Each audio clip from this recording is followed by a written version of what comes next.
Many men and women have tried to correctly identify the Pharaoh of the Exodus. The Bible does not give the Pharaoh's name or age, but it does give direct and indirect details pertaining to his reign. One of the initial factors for identification is searching the correct time period.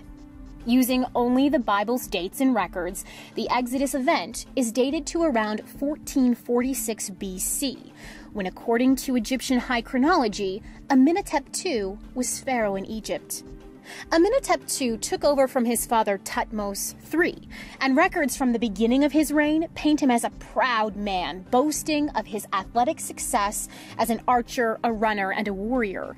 Records from his first military campaign record him brutally displaying the bodies of 7 conquered princes to display his own fierceness. The timing and arrogant attitude of this pharaoh seem consistent with the Pharaoh of the Exodus. It is also known that Amenhotep II was not a firstborn son, so he would have survived the 10th plague of Egypt, which was the death of all firstborn children.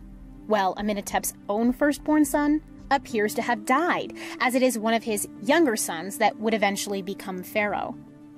A contentious issue is whether or not the Pharaoh of the Exodus need to have died in the Red Sea. The scripture seems to indicate that he did, but many believe he may not have, as the scripture does not explicitly state it. In this case, the fact that Amenhotep II seems to rule beyond the date of the Exodus, in a much humbled Egypt, does not bother many scholars. But others favor the theory that one of his sons took over his name and ruled for him. Regardless, after the Exodus would have occurred, Amenhotep II is seen to launch 2 military campaigns that have him bringing back a baffling amount of prisoners of war and military weaponry. The campaigns were about raiding the enemy, indicating a need to restock slaves and military might.